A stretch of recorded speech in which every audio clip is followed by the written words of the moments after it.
화요기도의 가족 여러분 안녕하세요. 오늘은 이사야서 61장 1절 3절 말씀입니다. 주 여호와의 영이 내게 내리셨으니 이는 여호와께서 기름을 부으사 가난한 자에게 아름다운 소식을 전하게 하려 하심이라.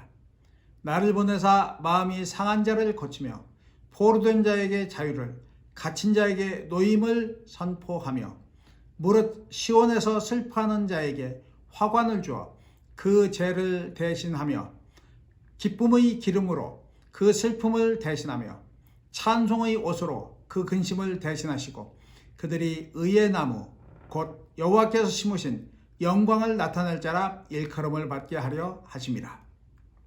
이 말씀을 중심으로 하여 의의 나무가 되리라 라는 제목으로 함께 말씀을 나누도록 하겠습니다. 단순한 기쁨이란 책을 지은 피에르 신부에게 편지가 한 장 왔습니다. 1990년대 이야기입니다. 그 편지를 보낸 사람은 생을 지극히 비관하는 사람이었습니다. 그래서 삶의 회의를 느낀 사람인데 무슨 내용의 편지였냐면 신부님은 언제 진정한 기쁨을 누려보신 적이 있습니까? 라는 것입니다. 그래서 신부님 만나서 그 기쁨의 순간에 대해서 듣고 싶습니다. 라는 이야기였습니다. 이 편지를 받고 피에르 신부는 많이 고민하였습니다. 며칠간을 고민하였습니다. 언제가 진정한 기쁨의 순간이었지? 그렇게 하다가 2차 세계대전이 끝난 다음에 국회의원이 신부이신 분으로 국회의원이 당선됐었거든요.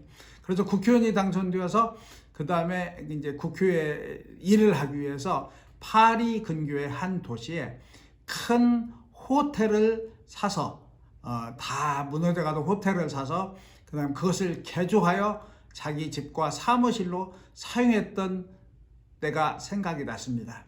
그는 그 큰 호텔을 혼자 사용할 수가 없으니까 그것을 개조하여 그 불쌍한 사람들, 갈 곳 없는 사람들, 그런 사람들을 받아들여서 그 사람들이 살도록 하였습니다. 그래서 그 사람들이 거기서 사는 대신 또 이제 함께 또 다른 사람들의 집을 지어주는 운동을 시작했습니다. 그것이 이제 엠마우스 공동체 운동이었는데요. 근데 그때 엠마우스 공동체 일을 하느라고 한참 바쁘던 어느 날을 생각했습니다. 2층에서 바라봤더니 이제 자기에게 그 거처를 구하러 왔던 사람들이 말쑥한 복장을 하고 이제 산책 나가려 하는 모습을 보면서 그는 큰 기쁨을 느꼈습니다.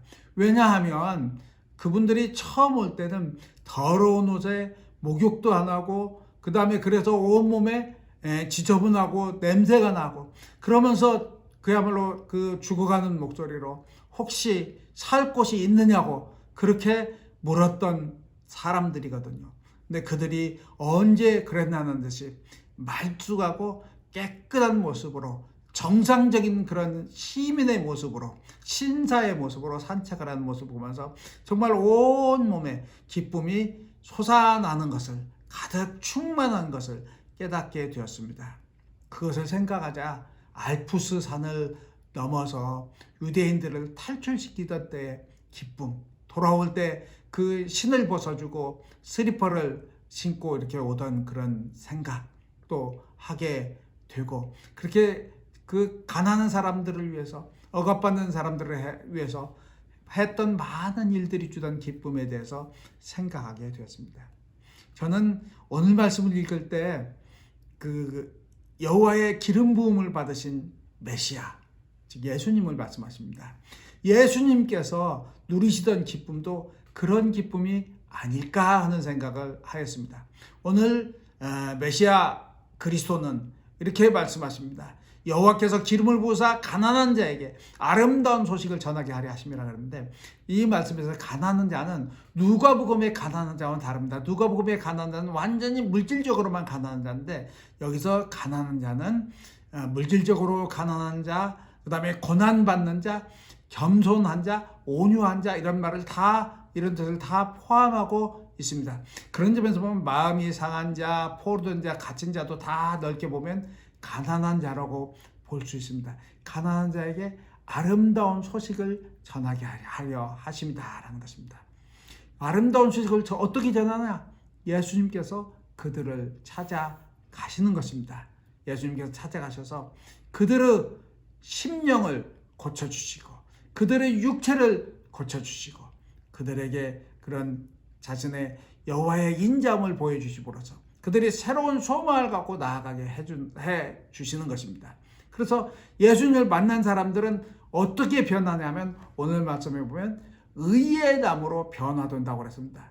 여호와의 영광을 나타낼 의의 나무로 변화된다라고 이렇게 말씀하셨습니다.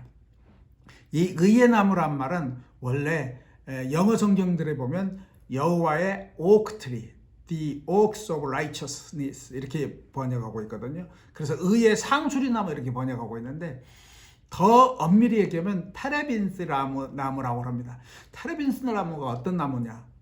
가장 아름답고 가장 생명력이 넘고 향기로운 나무라고 생각하시면 됩니다. 그래서 성경에서는 상수리 나무에서 사람들이 우상 숭배한다는 것은 상수리 나무를 섬긴다는 그런 뜻이거든요. 그렇게 너무나 그런 아름다운 그런 나무고 향기로운 나무이기 때문에 말씀입니다.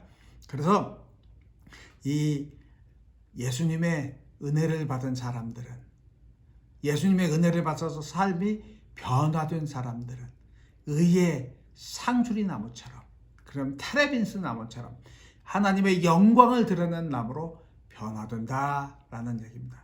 우리는 이런 모습들을 그런 성경에서 많이 확인할 수 있습니다. 무덤가에서 자기 몸을 치던 젊은이 예수님 만난 다음에 깨끗이 옷을 차려입고 단정한 모습으로 예수님 다시 뵙지 않습니까?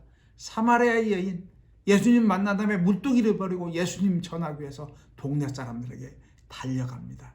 삭개오 예수님 만난 다음에 자기 재산 반 바쳐서 가난한 사람에게 쓰겠다고 합니다. 우리들은 참 하기 어려운 일이라고 저도 믿습니다만은 그러나 삭개오는 그것이 가능했다는 겁니다. 실로암의 소경 어떻습니까? 평생 빛을 못 보던 사람이 예수님 만난 다음에 빛을 보고 그리고 예수님의 제자로 나아가는 모습을 바라보게 됩니다. 그래서 우리는 이 말씀을 읽으면서 생각하게 됩니다. 우리에게 고난이 있다면, 우리에게 고통이 있다면, 시련이 있다면 예수님이 찾아오시려고 우리에게 그런 고통이 있는 것이 아닌가. 찾아오셔서 우리 심령을 고쳐주고 우리를 의로운 나무로 여호와의 영광을 드러낼 나무로 변화시켜 주시려고 찾아오시는 것이 아닌가라는 생각을 하게 됩니다. 저 자신도 마찬가지입니다. 그 작년부터 많은 성도님들이 이 모습 저 모습으로 저희 집을 많이 고쳐주셨거든요. 그래서 나중에 아내랑 세봤더니 45군데를 이렇게 고쳤습니다. 하나님께서 이렇게 성도님들을 보내주셔서 이렇게 고쳐주신 것, 그것은 무엇일까? 은혜를 주셔서 저에게 하나님의 은혜를 깨닫고 너도 의로운 나무처럼 속히 의롭게 살아라는 그런 뜻이 아닌가라는 생각을 하게 됐습니다. 어떻게 해야 제가 의로운 나무가 될 수 있을까요? 어떻게 해야 하나님의 영광을 전할 수 있을까요? 너무나 부족합니다. 그러나 예수님께서 은혜를 주시면 길을 주시리라고 믿습니다. 우리 교회도 마찬가지입니다. 우리 교회가 그런 여호와의 영광을 드러내는 의로운 나무로 가득한 그런 성도님도 가득한 교회가 되면 좋겠다는 소망을 갖게 됩니다. 우리 가운데 지금 고통 중에 있는 사람들, 슬픔 중에 있는 사람들, 그죠? 우리 가운데 지극한 시련 중에 있는 분들, 주님이 찾아오시려고 우리에게 그런 시련이 왔다 하고 생각하고 주님 만나는 기회로 생각하고 기도하시며 나아갈 수 있기를 주님의 이름으로 축원합니다. 이런 은혜로운 주님을 기다리는 우리 성탄절, 대림절 되기를 주님의 이름으로 축원합니다. 함께 기도드리겠습니다.